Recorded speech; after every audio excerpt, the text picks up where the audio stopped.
जी सलामकुम। Chemistry part 1 lecture number 13 है हमारा आज। तो हम पढ़े थे properties of cathode rays. Cathode raise में पहली प्रॉपर्टी हमने पढ़ी है इलेक्ट्रिक एंड मैग्नेटिक फील्ड के। जब कैथोड रेज को इलेक्ट्रिक और मैग्नेटिक फील्ड में गुजारा जाता है तो ये शो करता है कि इनके ऊपर नेगेटिव चार्ज है। कैसे? ये दो साइंटिस्ट ने एक्सपेरिमेंट किया था, जे पैरन में और जे थॉमसन ने। जे पैरन ने कैथोड रेज को मैग्नेटिक फील्ड में से गुजारा था और जे थॉमसन ने कैथोड रेज को इलेक्ट्रिक फील्ड में से गुजारा था। तो देखिए, जब ये कैथोड रेज को जब हम गुजारेंगे ना इलेक्ट्रिक फील्ड में, ये इलेक्ट्रिक फील्ड है, ऊपर इलेक्ट्रिक फील्ड है, तो ये कैथोड रेज सीधे जाने की बजाय किस तरफ बेंड हो रही है? पॉजिटिव की तरफ बेंड हो रही है। पॉजिटिव की तरफ बेंड होने का मतलब ये है कि इनके ऊपर ज़ाहिर है क्या चार्ज है? माइनस चार्ज है, इनके अपोजिट चार्जेस अट्रैक्ट करते हैं। तो that is why they bend toward the positive plate. तो इस वजह से इनके ऊपर क्या चार्ज हुआ? नेगेटिव। बिल्कुल इसी तरह से जे पैरन ने जब इनको मैग्नेटिक फील्ड में गुजारा, मैग्नेटिक और नॉर्थ और साउथ पोल उसके, तो ये भी जो है ना बेंड हो गई। किस तरफ बेंड हुई? साउथ पोल की तरफ बेंड हुई।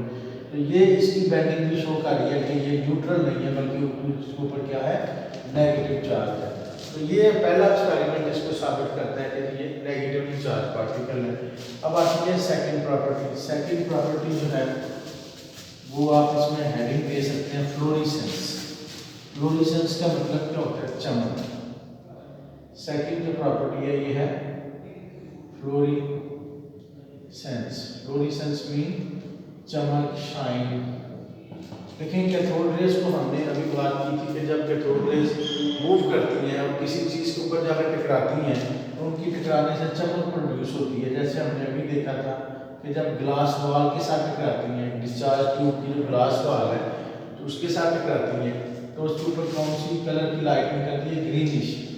ग्रीनिश फ्लोरिसेंस जो है ना प्रोड्यूस होती है। बिल्कुल इसी तरह जब इनके रास्ते में मिसल ये कैथोड रेज जा रही हैं, इनके रास्ते में कोई मिनरल पड़ा हो, मिनरल जैसे एल्यूमिना है, एल्यूमिना आपकी बुक में एग्जाम्पल दी है एल्यूमिना की, और टिन स्टोन की।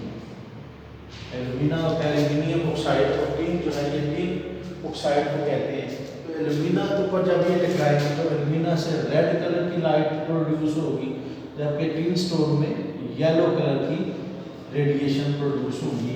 मतलब शाइन जो चमक है, अगर तो एल्यूमिना रखे तो रेड रोशनी निकलेगी उससे, और अगर टिन स्टोन उसके पाथ में पड़ा होगा तो येलो कलर की रोशनी जो है ना उसमें से निकलेगी। ये एमसीक्यूज में आ जाता है कि when placed in the path of cathode rays alumina glows. कौन सा? Red colour. And tin stone कौन सा कलर देता है? Yellow colour. ठीक है। थर्ड जो प्रॉपर्टी है वो है कि स्ट्रेट लाइन मोशन। तीसरा हेडिंग आप देख सकते हैं, straight line motion. Cathode rays straight line में, सीधी लाइन में मूव करती है। ये चीज़ हमें कैसे पता चलेगी? ये चीज़ इस तरह से पता चलेगी कि इसके लिए भी एक डिस्चार्ज ट्यूब बनाई गई है, और वो डिस्चार्ज ट्यूब कुछ इस तरह की है कि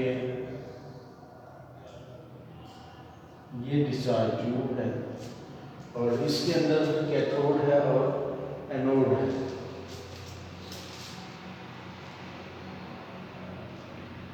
ये है यहाँ पे एनोड और यहाँ पे ये कैथोड है। तो ये हाई वोल्टेज लगा दी गई, ये पॉजिटिव है और ये नेगेटिव है। हाई वोल्टेज है, यहाँ से कैथोड रेज प्रोड्यूस होगी और वो सीधी गुजर रही है, यहाँ से सीधी गुजर रही है आगे और यहाँ पर जाकर टकरा रही है, फ्लोरिसेंस हो रही है। अब उन्होंने क्या किया साइंटिस्ट ने कि इनके पाथ में एक ओपेक ऑब्जेक्ट रख दिया। ओपेक ऑब्जेक्ट क्या होती है? ओपेक का मतलब है ऐसी चीज जिसमें से रोशनी पास नहीं हो सकती। ये एक ऑब्जेक्ट है और ये ऑब्जेक्ट कौन सी है? कोई भी ये ओपेक ऑब्जेक्ट है। ओपेक ऑब्जेक्ट का मतलब है ऐसी चीज जिसमें से रोशनी पास ना हो सके। तो जब इसके पाथ में ओपेक ऑब्जेक्ट रखी गई तो यहाँ पे इसकी बिल्कुल कैथोड रेज की बिल्कुल जो कैथोड है ना, ये कैथोड है जबकि ये एनोड है। कैथोड रेज की अपोजिट वॉल के ऊपर इस ओपेक ऑब्जेक्ट का ये शैडो बन गया, यहाँ पर इसका शैडो जो है ना ये बन चुका है। This is the shadow. ये क्या है, शैडो है। ये जो ऑब्जेक्ट है इसमें यहाँ पे रखी हुई है, इस पर शैडो बन गई। शैडो बनने का मतलब क्या है? शैडो बनने का मतलब ये है कि cathode raise travelling straight line, सीधे पाथ में, सीधी लाइन में मूव करती हैं। लेकिन शैडो में मेरे हाथ का शैडो बन रहा है, क्यों बन रहा है? तो यहाँ से लाइट आ रही है, लाइट हाथ में से लाइट नहीं गुजर रही, रिफ्लेक्ट हो रही है। तो जहाँ से रिफ्लेक्ट हो रही है वहाँ पे जो इमेज है वो डार्क इमेज बन रहा है। तो बिल्कुल इसी जब कैथोड रेज यहाँ से मूव करेंगी तो जो कैथोड रेज यहाँ पे इसके ऊपर टकराएंगी वो यहाँ से मुड़ जाएंगी वापस। जब मुड़ जाएंगी तो इसके जहाँ से लाइट नहीं गुजरेगी वो हिस्सा क्या हो जाएगा, डार्क हो जाएगा। तो डार्क होने का मतलब ये है कि ये कैथोड रेज क्या मूव कर रही है, स्ट्रेट पाथ में मूव कर रही है। देखिए अगर स्ट्रेट पाथ में मूव ना करें, कैथोड रेज यहाँ से यहाँ आई तो यहाँ पे आगे पे एक ऑब्जेक्ट गुजर गया तो यहाँ से मुड़ के इधर से फिर आ सकती है। तो अगर तुम ये स्ट्रेट पाथ में मूव नहीं ना करती तो इसका मतलब है स्ट्रेट शैडो नहीं था बनना, लेकिन शैडो बन रहा है। तो शैडो बनने का मतलब ये है कि ये जो कैथोड रेज है ये स्ट्रेट लाइन में मूव करती हैं, सीधे पाथ में मूव करती हैं। तीसरा प्रॉपर्टी ये थी। चौथी प्रॉपर्टी है मटेरियल ऑब्जेक्ट्स। कैथोड रेज क्या है? मटेरियल ऑब्जेक्ट्स हैं, यानी ऐसा ऑब्जेक्ट है जिसका क्या है, मैस है। कैथोड रेज ऐसे पार्टिकल्स पर मुश्तमिल हैं जिनका क्या होता है, जिनका मैस होता है। ठीक है, ये चीज़ हमें कैसे पता चलेगी? ये चीज़ पता चलेगी, इसके लिए भी एक एक्सपेरिमेंट किया गया है और एक डिस्चार्ज ट्यूब बनाई गई है। वो डिस्चार्ज ट्यूब कुछ इस तरह की है। तो ये हमारे पास ये डिस्चार्ज ट्यूब है, इसके अंदर ये दो इलेक्ट्रोड लगाए हुए हैं हमने, दो मेटल की प्लेट्स हैं, एक कैथोड है और एक एनोड है। ये लेट्स सपोज ये एनोड है, कैथोड है, जबकि ये एनोड है। ठीक है, दिस इज कैथोड और ये क्या है, एनोड। और यहाँ पे दरमियान में हमने एक पैडल व्हील रखा हुआ है, पहिया रखा हुआ है, एक व्हील है पड़ा हुआ दरमियान में, एक व्हील है जी, पैडल व्हील है जो कि ये मूव कर सकता है, मूवेबल ये एक व्हील है, पहिया है। ठीक है, तो देखें जब यहाँ से ज़ाहिर है कैथोड से कैथोड रेज प्रोड्यूस होंगी तो जब ये मूव करेंगी, पहिए के साथ टकराएंगे तो पहिया क्या करेगा, मूव करना शुरू कर देगा। पहिया मूव कर रहा है, कैथोड रेज जब इस पैडल व्हील के साथ टकरा रही है तो ये पहिया जो है, व्हील जो है, इसने मूवमेंट शुरू कर दी है, घूमना शुरू कर दिया है। इसके घूमने का मतलब ये है कि कैथोड रेज सिंपल रेज नहीं है बल्कि एक मैटर है, ऐसा पार्टिकल्स हैं जिनका मैस है। मैस है तभी ये जब इसके साथ टकराती है तो अपना मोमेंटम इसको ट्रांसफर कर देगी और वो एनर्जी लेके वो पहिया घूमना शुरू कर देता है। तो ये बात साबित करती है, ये एक्सपेरिमेंट साबित करता है कि cathode rays they are not radiations. Cathode rays rays नहीं है बल्कि they are stream of material particles. ये एक स्ट्रीम है मटेरियल पार्टिकल्स की, ऐसे पार्टिकल की जिनका क्या होता है, जिनका मैस होता है। ठीक है, इलेक्ट्रॉन्स का मैस होता है। तो दैट इज व्हाई ये बात इस एक्सपेरिमेंट ने ये साबित किया कि ये रेडिएशन नहीं है बल्कि ये क्या है, स्ट्रीम ऑफ मटेरियल पार्टिकल्स है। ठीक है, और पांचवी प्रॉपर्टी इसकी आती है एक्स-रेज प्रोडक्शन। आप हेडिंग देख सकते हैं, एक्स-रे प्रोडक्शन। कैथोड रेज जब मतलब ये कैथोड रेज, ठीक है, ये डिस्चार्ज ट्यूब है, ये सिंबल मैं बना रहा हूँ, ये कैथोड है, यहाँ पे एनोड है। इसके बाद दरमियान में कोई हैवी मेटल रख देते हैं आप, ये हैवी मेटल है जिसका मैस बहुत ज़्यादा है। तो जब कैथोड रेज इस हैवी मेटल के साथ टकराएंगी तो यहाँ से क्या प्रोड्यूस होंगी, X rays. X rays, X rays जब क्या है, हाई एनर्जी रेडिएशंस होती है, हाई एनर्जी रेडिएशंस हैं ये। तो जब कैथोड रेज किसी मेटल के ऊपर, हैवी मेटल के ऊपर जाकर टकराती हैं तो वहाँ से क्या प्रोड्यूस होती है, X rays. X rays produce होती है। ठीक है, तो ये है पांचवी प्रॉपर्टी की cathode rays can produce X ray when they strike N anode particularly large atomic mass. ऐसा मैटर जिसका मैस बहुत ज़्यादा है उसके ऊपर जब ये टकराती हैं तो ये क्या प्रोड्यूस करती है, एक्स रेज। नंबर 6 प्रॉपर्टीज की आ जाती है। 6 प्रॉपर्टी है इसकी भी।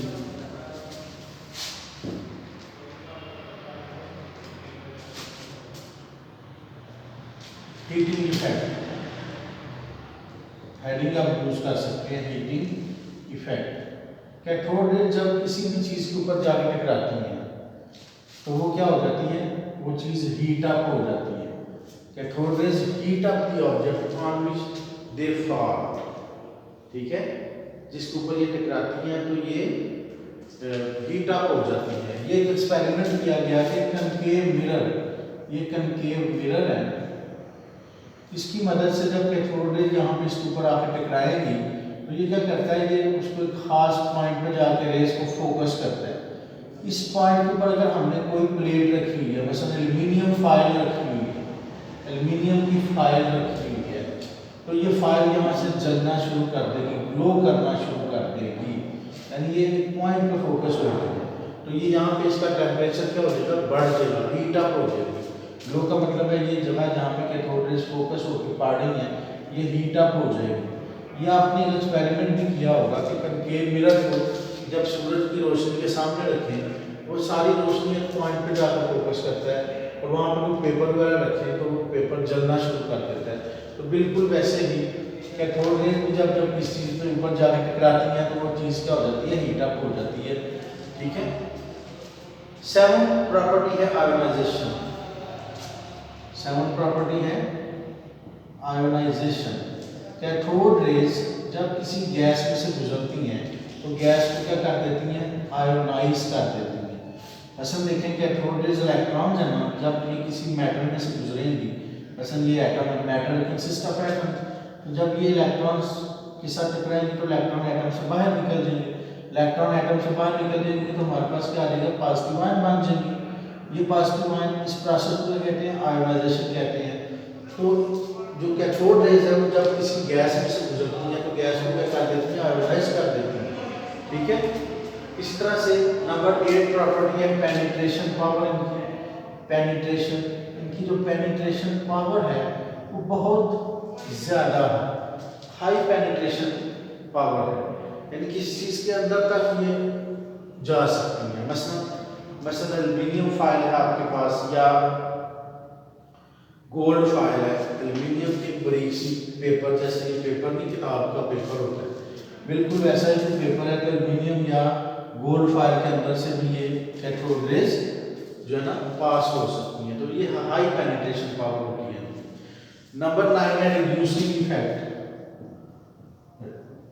रिड्यूसिंग इफेक्ट, रिड्यूसिंग इफेक्ट का मतलब ये है कि कैथोड रेज जब किसी गैस में से गुजरती हैं तो किसी एटम में से गुजरती है तो एटम क्या करता है, वो एटम इलेक्ट्रॉन गेन कर लेते हैं। कैथोड रेज इलेक्ट्रॉन है ना, तो जब वो मतलब दो चीज़ें आपके पास हैं, उसमें ये गैस है, यहाँ पे आपने हाइड्रोजन और ऑक्सीजन मिक्स की हुई है, तो जब कैथोड रेज इसके अंदर से गुजारेंगे तो ये मिक्स जो गैसेज मिक्स हुई हैं ये आपस में रिएक्ट करके वाटर बना देंगे।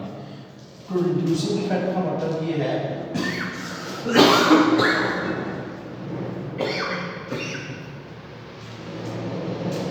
रिड्यूसिंग इफेक्ट का मतलब ये है कि कैथोड रेज को जब किसी मिक्सचर ऑफ गैसेस में से गुजारा जाता है तो they can cause chemical reaction, chemical change produce हो जाता है, ठीक है। That is why they have reducing effect. इस वजह से इसको हम कहते हैं, इनका क्या होता है, रिड्यूसिंग इफेक्ट जो है ना ये होता है, ठीक है।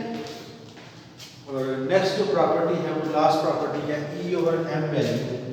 10वीं प्रॉपर्टी है ई ओवर एम वैल्यू जो है कैथोड रेज की। ई स्टैंड फॉर चार्ज और एम स्टैंड फॉर मैस। जो चार्ज टू मैस रेशियो है कैथोड रेज की वो किसके बराबर होती है, इलेक्ट्रॉन्स के बराबर होती है। The E over M value of cathode rays is equal to that of the electrons, ठीक है। तो इसका मतलब ये हुआ कि इसकी जो चार्ज टू मैस रेशियो है ये इलेक्ट्रॉन्स की ई और एम के वैल्यू के बराबर है। इट मींस कैथोड रेज क्या है, दे आर एक्चुअली इलेक्ट्रॉन्स हैं, ठीक है। ये बात यहाँ तक ये बात प्रूफ हो जाती है कि कैथोड रेज सिंपली रेज नहीं है बल्कि ये क्या है, ये इलेक्ट्रॉन्स हैं, ठीक है। They consist of electrons. और इन रेज को इलेक्ट्रॉन्स का नाम किसने दिया था, एक साइंसदान है स्टोनी, स्टोनी नाम याद रखिएगा, स्टोनी।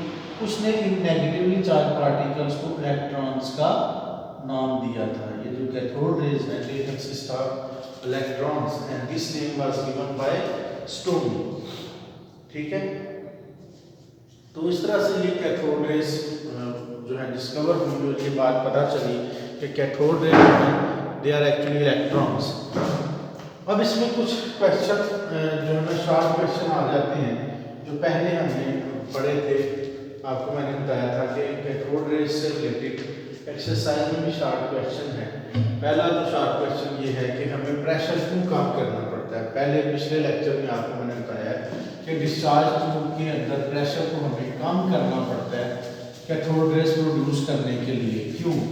आपने बात पढ़ी है कि हाई प्रेशर पर जो गैस है उसके अंदर से करंट नहीं गुजरती, जो भी उसका प्रेशर कम करते हैं 0.01 टॉर करते हैं उसमें से करंट गुजरना शुरू हो जाती है। तो ये शॉर्ट क्वेश्चन पूछ लेते हैं कि why it is necessary to decrease the pressure of discharge to get the cathode rays. Question क्या है? Why it is necessary to decrease pressure inside discharge tube to get cathode rays. Cathode rays हासिल करने के लिए pressure को कम करना पड़ता है। तो देखिए होता क्या है कि जब प्रेशर ये डिस्चार्ज ट्यूब थी ना, सिंपली आपको मैं मिसाल से समझाना चाहूँ तो ये कैथोड था, ये एनोड था, यहाँ से कैथोड रेज प्रोड्यूस होती थी। असल में जब कैथोड रेज जब हाई प्रेशर होगा, प्रेशर ज़्यादा होगा तो उसका मतलब है गैस के एटम की तादाद बहुत ज़्यादा है। गैस के एटम की तादाद बहुत ज़्यादा है तो इन रेज को गुजरने में दुश्वारी होगी एंड जो रेजिस्टेंस है ना, रेजिस्टेंस ये हाई होगी। रेजिस्टेंस क्या होगी? हाई होगी। तो हाई रेजिस्टेंस की वजह से जो है ना रेज यहाँ से गुजर नहीं सकेगी। जब हम प्रेशर लो करते हैं, लो प्रेशर करते हैं तो रेजिस्टेंस क्या हो जाती है? रेजिस्टेंस कम हो जाती है, डिक्रीज हो जाती है। रेजिस्टेंस कम होगी क्योंकि एटम कम हो जाएंगे। जब आप एटम को रिमूव कर देंगे तो एटम की तादाद कम हो जाएगी। तादाद कम हो जाएगी तो बड़ी आसानी से रेज जो है ना वो गुजर सकेगी। तो एक क्वेश्चन ये था। ठीक है, दूसरा क्वेश्चन इसमें क्या आता है कि बल्कि आप ये बात समझें कि कैथोड रेज जो है ये बनती कैसे है, जनरेट कैसे होती है। रीजन क्या है कैथोड रेज प्रोडक्शन की? हाउ कैथोड रेज, क्या ये कैथोड से निकलती है? नहीं, बल्कि दूसरा क्वेश्चन ये हो जाता है कि how cathode rays are generated, कैसे जनरेट होती हैं। तो देखिए कैथोड रेज जनरेट होती हैं तो देखिए हमने अभी बात पढ़ी है कि ये दो डिस्चार्ज ट्यूब के अंदर ये दो इलेक्ट्रोड्स हैं, एक पॉजिटिव है, ये कैथोड है और ये एनोड है। इसके अंदर लेट्स सपोज ये एक गैस का एटम पड़ा हुआ है। तो ये इतना हाई वोल्टेज होता है कि जो नेगेटिव है इलेक्ट्रॉन को रिपेल करता है और पॉजिटिव इलेक्ट्रॉन को अट्रैक्ट करता है। जो गैस है उसके अंदर से ये इलेक्ट्रॉन निकल जाते हैं। इलेक्ट्रॉन निकल जाएंगे, गैस क्या हो जाएगी? आयोनाइज हो जाएगी। तो ये जो इलेक्ट्रॉन्स होंगे जो गैस के आयोनाइजेशन से बने हैं, बाहर निकले हैं, यही असल में कैथोड रेज है और यही एनोड की तरफ मूव करना शुरू कर देंगे और इन्हीं को हम कैथोड रेज कहते हैं। तो कैथोड रेज कैसे जनरेट होती हैं? They are generated by the ionisation of the gas. Ionisation of gas, जो गैस है उसकी आयोनाइजेशन से ये जो डिस्चार्ज ट्यूब के अंदर जो हमने गैस यूज की है उसकी आयोनाइजेशन से ये कैथोड रेज जो है ना जनरेट होती है। ना कि ये कैथोड रेज से कैथोड से नहीं निकलती बल्कि गैस के आयोनाइजेशन से बनती है। ठीक है, एक क्वेश्चन इसमें से और आता है, एक और क्वेश्चन इसमें पूछा जाता है और वो क्वेश्चन ये है कि whichever gas is used in discharge tube, the nature of cathode rays remains same. Why? Whichever, ये भी एक्सरसाइज में क्वेश्चन है। Whichever gas used in discharge tube, the nature of cathode rays remain same। मतलब ये है कि ये discharge tube इसके अंदर जो मर्जी ये दो कैथोड और एनोड लगे हुए हैं, इसके अंदर जो मर्जी गैस यूज करें, हाइड्रोजन यूज कर लें, ऑक्सीजन यूज कर लें, मीथेन यूज कर लें, जो कैथोड रेज है उनकी नेचर सेम रहती है, वो नहीं चेंज होती। हर दफा हाइड्रोजन यूज करेंगे फिर भी वही कैथोड रेज, ऑक्सीजन यूज करेंगे फिर भी वही कैथोड रेज। तो इसकी रीजन क्या है कि कैथोड रेज क्या है, कैथोड रेज असल में इलेक्ट्रॉन्स हैं, और इलेक्ट्रॉन्स हर एटम में, हर गैस में क्या होते हैं, एक जैसे होते हैं, वो नहीं चेंज होते। उनकी ई और एम वैल्यू जो है, चार्ज टू मास रेशियो जो है वो सेम रहती है, वो गैस के ऊपर डिपेंड नहीं करती। जो मर्जी आप गैस यूज कर लें डिस्चार्ज ट्यूब के अंदर, जो नेचर है कैथोड रेज की वो सेम रहती है। ठीक है, तो ये कुछ अहम क्वेश्चन थे कैथोड रेज के बारे में। नेक्स्ट हम इंशाल्लाह नेक्स्ट लेक्चर में करेंगे। Thank you.